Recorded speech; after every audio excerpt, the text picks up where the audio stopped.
안녕하십니까. 오늘도 좋은 시간을 함께하게 해주신 하나님께 감사드립니다. 오늘은 육신에 따르는 죄들 두 번째 시간입니다. 그리스도인들이 죄에 대한 승리를 경험하자마자 범하는 가장 큰 잘못은 그 상태를 유지하기 위하여 그 승리의 방법을 더 이상 사용하지 않는다는 것입니다. 승리를 경험한 방법을 더 이상 사용하지 않는다고 그런 말씀은 무슨 말씀이냐. 경험 한번 하면 계속될 것 같지. 또는 경험 한번 함으로 해서 그 방법을 잊는 거예요. 그게 무슨 소리냐. 왜 잊게 되느냐면 습관이 오랜 시간 우리가 몸으로 박혀 있어서 그걸 아무렇지 않게 잊어버릴 수 있어요. 그걸 지금 말하고 있는 것입니다. 그 승리의 방법을 더 이상 사용하지 않는다는 것입니다. 오히려 이들은 그들의 선행과 결심으로 그 승리를 연장시키려고 합니다. 그러니까 다시 금방 자아로 돌아가는 겁니다. 자기가 알고 있는 방법, 자기가 아는 지식으로 넘어간다는 거예요. 그걸로 그것을 가지고 승리를 연장시키려고 한다는 것입니다. 이게 바로 다시 말 바꾸면 순간에 벌써 육신으로 돌아갔다는 것입니다. 이렇게 하면 아마 잠깐 동안은 성공할지 모릅니다. 잠깐 동안 성공 못합니다. 할지 모른다고 말하지만 성공 못합니다. 그렇게 안 됩니다. 그러나 얼마 가지 않아 이들은 형태는 다르지만 본질적으로는 다를 것이 없는 이전의 죄들에 빠져드는 자신을 발견할 것입니다. 당연하지요. 육신에 들어갔으니까 다시 육신으로 삶을 살 것이고 육신의 삶을 살아서 이전의 죄들에 빠져들어가는 것을 발견한다고 하지 않습니까? 당연히 발견하겠지요. 발견하니 다행이지요. 보통 발견을 못한다고 제가 말씀드렸지 않습니까? 왜냐하면 수십 년 동안 늘 사는 대로 살았기 때문에 아무렇지도 않게 그냥 가요. 왜냐하면 머릿속에 남아있는 건 뭐가 남냐? 신령하게 시작했잖아. 성령님의 지도인도로 시작했잖아. 이것은 또 이게 속이는 사단의 꾀거든요. 악한 꾀. 악한 꾀는 그 용도로 써먹어요. 성령님이 하신 일을. 그걸 오래 기억나게 한다니까, 그거는. 그리고 그 뒤에 거는 육신으로 사는 거는 바로 습관으로 그냥 넘어가 버리게 만들어버린단 말이에요. 이거를 빨리 깨닫고 빨리 아는 사람일수록 영이 깊어진 것 같더라고요. 영이 깊은 사람일수록 빨리 돌이켜요.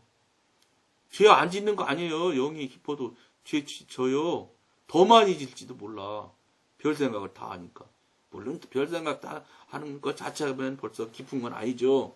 왜냐하면 영이 깊어지면 깊어질수록 사람이 굉장히 단순해져요. 그러니까 막 여러 말로 속이려고 해도 단순하기 때문에 딱 그 사람은 그게 그 말이 성령님 하나님은 중심을 보신다는 소리가 여러분 단순하다는 소리도 될 수 있어요. 저는 헬라어로 중심을 보신다는 뜻에 단순해진다는 뜻도 있는지는 몰라. 저는 헬라어로 자체도 모르는. 근데 저는 체험적으로 성령님께서 깨닫게 알게 해주시는 법으로 봤을 때는 중심을 보시는 것에 그 가운데는 단순하게 보신다는 뜻도 같을 수 있다고 보거든요. 무슨 소리냐? 깊어지면 깊어질수록 단순해져요. 그러니까 막 이런저런 소리로 막 가먼이설로 속이는 일에 잘 안 속아요. 영적으로 깊어지면. 왜냐하면 딱 가운데를 딱 집어서 얘기하거든요. 안 넘어가요, 잘. 그런 특성이 있어요. 그러니까 여러분도 영적으로 깊어 보세요. 그러면 사기도 훨씬 덜 당해요. 안 당할 겁니다, 아마 내가 보기엔. 온전해지면 안 당해야 맞다고 봐요. 사기라는 게 뭐냐면 욕심이 작동하는 거고, 욕심이 작동하면 작동하는 게 뭐냐? 사단이지 뭘. 사단이 하는 일이 사기 아닙니까? 그러니까 사단이 하는 짓을 영의 사람이 되면 금방 분별할 수 있어야 된다는 거예요. 영의 사람이 사기 당한다면 저는 맞지 않을 것 같아. 그러니까 여러분들도 빨리 영의 사람 되면 되잖아요. 이들은 결국 계속적인 승리는 불가능하다고 결론을 내리고 절망에 빠지거나 죄를 범했다는 것을 솔직히 고백하지 않고 자신의 죄를 위장하려고 노력한다. 이게 아주 대표적인 사단의 특성이고 육신의 사람의 자기 합리화의 특성이에요. 영성을 많이 하신 분일지라도 여기에 엎어지는 경우가 많아요. 예를 들어서 무슨 일을 했어요. 근데 자기 체면도 있고 이러니까 그걸 시인을 못해요. 잘못했다고. 그러다 보면 시인을 못하기 시작하면 어떤 결과가 나오냐면 자꾸 자기가 한 일에 대해서 합리화를 해요. 그리고 여러분 생각해 보십시오. 영의 사람이 되면 제일 먼저 나타나는 게 지혜로워지는데 굉장히 지혜로운 그 지혜를 발휘해서 그 크고 넓은 성경의 구절을 갖다가 이렇게 꿰맞히고 저렇게 꿰맞춰 보십시오. 누구도 못 당합니다. 그 자기 합리화에는. 그런데 반드시 하나가 있는 원칙이 하나 있어요. 뭐냐? 양심이 움직입니다. 영교가 그냥 있지 않습니다. 직관이 못 살게 굴어서 거짓말 못 해야 됩니다. 근데도 그걸 계속하고 우기고 한다. 미안하지만 이 사람 영의 사람 아닙니다. 말하는데 거짓말을 잘한다. 영의 사람 아닙니다. 제 얘기입니다. 제 얘기. 거짓말 하지요. 저도 거짓말 한 적 있어요. 근데 이제는 오래됐네요. 거짓말 한 지. 이제 거짓말 하면 10초를 못 넘어가요. 그러니까 당연히 빨간불에 못 지나가요. 신호등 빨간불에 아무도 없어도요. 정말로 어려워요. 지나가려면. 회개하면서 지나가요. 여러분 이거 해보십시오. 여러분도 이거 되고 이렇게 되자고 우리 같이 하는 거 아닌가요? 양심이 움직여서요. 영교 직관 갈 것도 없어요. 양심부터 벌써 이러면 안 되지 이러면 안 되지 그래요. 그런데 그걸 어거지를 부려서 눌러가면서 자기 성경 구절을 이렇게 꿰맞추고 저렇게 꿰맞춰서 합리화하는 사람이라면 이거는 영의 사람이면 좀 변한 좀 잘못된 영의 사람일 거예요. 절대 진실한 영의 사람은 그렇게 할 수가 없습니다. 진실하고 더 깊을수록 더 깊은 회개와 깊은 깨달음이 있어요. 잘못했다고 사죄하게 돼 있습니다. 그걸 지금 오늘 여기서 말씀을 하시고 있는 거예요. 자신의 죄를 위장하려고 노력한다고 그러지 않습니까? 그렇다면 이러한 실패를 초래하는 것은 무엇일까요? 육신은 우리에게 의롭게 행할 수 있는 힘을 제공하는 것처럼 죄를 지을 수 있는 힘도 부여합니다. 그럴까요?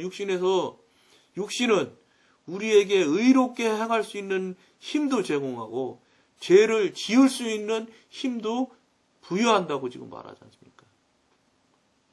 선한 행위든 악한 행위든 간에 모든 것은 똑같은 육신의 표현에 불과하다. 얼마나 대단한 얘기입니까? 육신의 표현에 불과하다는 거요. 예? 여기 선한 일이라는 게 무슨 얘기인지 지난 시간에도 얘기 나오잖아요. 예배, 헌금, 헌신하는 것, 봉사하는 것, 다 들어간다는 거, 이게. 그걸 여러 육신의 사람들은 선한 행위라고 하지만 그것은 육신의 표현에 불과하다는 거예요. 표현의 한 가지 모양일 뿐이라는 거예요. 그 선한 행위나 악한 행위나 똑같다고 지금 말하고 있지 않습니까? 그래도 여러분 그냥 계속 그 짓 하실 겁니까?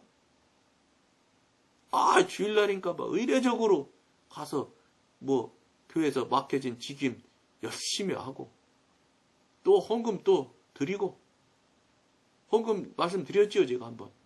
응? 여러분 혹시 헌금 드리는 생각이 이 헌금 드렸으니까 10의 1조 하나님이 전적으로 다 하나님 건데 그 중에 10의 1조 내라 하니 감사하지요. 10의 9조나 나한테 쓸 수 있게 기회를 주시니 얼마나 고맙습니다 하면서 준비한 헌금으로 준비한 돈으로 헌금을 드려야지. 그게 아니고 헌금 물질 들여놓고 전능하신 하나님이니까 성경 말씀대로 30배, 60배, 100배 주세요 하고 기도한다면 이게 뭐라고 그랬어요? 제가 전에 시간에 말씀드렸지요. 대단한 권력자한테 돈 갖다 주고 나 뭐 좀 해주세요. 뭐 좀 도와주세요. 이게 세상 말로 뭐라고 합니까? 저기 뭐라고 그래요? 뇌물이잖아요. 세상 용어로는 뇌물이에요. 근데 전능하신 하나님한테 헌금 드리고 돈 드리고 물질 드리고 나서 돈 30배, 60배, 100배 주세요. 그러면 그게 하나님한테 드리는 뇌물이 아닌가요? 나는 한만 생각해도 뇌물 같아. 어떻게 생각해요, 여러분들은? 하나님이 뇌물이라고 만약에 하시진 않아서 나한테 물어본 건 아니에요. 근데 아무리 분별을 해봐도 뇌물 같아요. 무슨 소리냐? 그럼 뇌물 안 되려면 어떻게 해야 되겠어요? 먼저 육신에서 벗어나시고, 육신에서 벗어나면 당연한 나타나는 모양이 뭐냐? 당연히 헌금 드리기 전에 성령님께 의논을 드리게 돼 있어요. 하나님, 나 감사헌금 얼마 드릴까? 오늘 추정헌금은 또 얼마 드릴까? 이렇게 의논하게 돼 있어요. 그럼 거기서 성령님 지도인도 하시는 대로 드리면, 그렇게 해서 드린 헌금은 절대 30배, 60배, 100배 달라고 안 해요. 혹시 그런 경우는 있겠지. 30배, 60배, 100배를 했는데 주시면 좋을 텐데. 이 정도겠지. 주세요. 내놔라 뭐 달라. 주세요. 내놔라 주세요. 갔다면 뇌물이지 뭡니까? 뇌물 드리는 거지, 여러분들. 이 말 드리면 승질 빡빡 내는 사람이 있을 거예요. 승질 내지 마세요. 나는 신학한 사람도 아니고 그저 나름대로 깨달아지고 알아지는 대로 말씀 같이 나눌 뿐이야. 자꾸 약점으로 잡아서 파고 들어오기 시작하면 영은 없어요. 그건 육신의 대표적인 형태고 육신의 대표적인 모양이에요. 그러다고 해서 제가 절대적으로 잘못하는데 맞다고 하라. 이것도 아니죠. 틀린 거는 틀린 것 같다고 기도해 주십시오. 뭐 댓글로다가 욕하고 이렇게 하지 말고 그 마음을 하나님한테 하세요. 하나님한테. 기도로. 그러면 하나님께서 그럼 틀린 거야. 이렇게 하면 틀렸다고 생각해 주십시오. 전 성령께서 틀렸다고 했다고 막 정지하고 막 그냥 막 이런 데다 못 살게 구지 말고. 그렇게 하는 게 영적으로 하는 일들이에요. 하나님이 하시는 일은 막 쫓아가서 죽여버리라고 하고 쫓아가 뭐 삿대질하고 하면 욕하라고 가르치지 않아요. 절대 그렇지 않습니다. 그러므로 우리가 이 육신에 따르는 죄들의 모습을 지금 보여주고 있잖아요. 근데 지금 어쨌든 이 별 수 없는 저 같은 이 부족한 이 도구를 통해서 여러분들한테 분별해주고 말씀을 나눈다면 여러분 뭐 때문에 그러시겠어요? 급하시게 생각하시는 거예요. 성령님께서. 이 시대가 지금 그렇게 급한 시대가 됐어요. 다 죽게 생겼어요. 다. 그런데도 여러분 그냥 가만히 계셔야 되겠습니까? 우리 깨우쳐야 되고 깨어나야 됩니다. 이거 그냥 이렇게 우물우물 가시다가는 큰일 나는 겁니다. 큰일 나. 그러시기 때문에 하나님께서 이 일들을 이끌어 가시는 것 같습니다. 여러분, 이 방송을 혹시 또 처음 듣는 분도 있을 수 있습니다. 처음 듣는 분은 권해드리기를 쭉 처음서부터 한번 들어보십시오. 들어보시고 정말로 맞다고 생각하면 열심히 들으셔서 기도 많이 하시고, 그래서 이 시대에 이 어렵고 영적으로 타락한 이 혼탁한 세상에서 하나님의 도우심을 받아서 정말로 좁은 길로 가는, 영으로 가는 그런 삶을 여러분들이 살으셔야 되지 않겠습니까? 그렇게 되시기를 꼭 빌고 바라는 마음에서 이 방송을 하고 있는 것입니다. 잘하지도 못하면서요. 그러니까 저를 위해 기도해 주시고 우리 같이 한번 가시길 간절히 원하고 청합니다. 오늘은 여기까지만 하겠습니다. 감사합니다.